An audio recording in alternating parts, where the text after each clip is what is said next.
omenda jaod bura ma Matungulu Stephen Mule okwedo okang' ma jatend piny Kenya William Ruto kao mar wito oko obok mag visa kendo yawo range mag Kenya ne welo ma e pinje maoko, kowacho ni ma ok en paro makare ne piny Kenya nikech ma biro miyo nyaka jomoko magalagala thuolo mar donjo e pachoka. Mule wacho ni owinjore jatend piny Kenya William Ruto omiyo oganda kod od bura mamalo thuolo mar golo pachgi e wi wachno kapok olando ayanga ka koro oseyo jasom ma piny owacho paro kuom rem chiwo paro makare ne jatend piny. Bende wacho ni ok owinjo we jomoko ma e pinje maoko donjo e pachoka maonge kod visa e kinde ma oganda jo Kenya tur gi osigo mar chulo osuru ma imedo kinde ka kinde ka koro bwogo dhi e doho mar geng'o paro makamano kik ketie tim.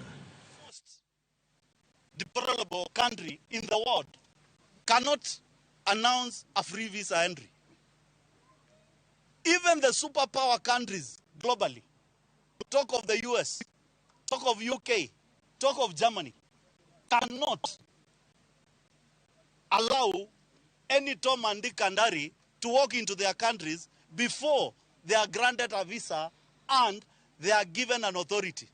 You are saying that hii maneno yako ya kutenga ati to implement the new policy, we have developed a digital platform to ensure all the travelers to Kenya are identified in advance on an electronic platform. Which platform?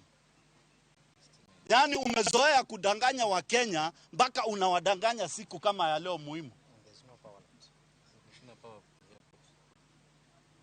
Unatuambia digital. Juzi hapo ilikuwa imezima taa.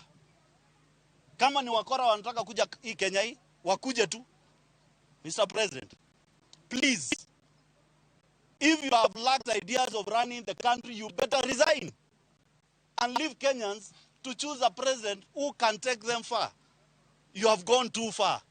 And I want to tell you this. You have gone too far.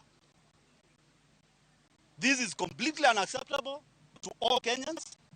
And if you think it's a walk in the park, watch this space. Unaongeza housing levy to Kenyans. Then, mtu anatoka ng'ambo, unamwambia asilipe ushuru kwa Kenya. What kind of a president is this?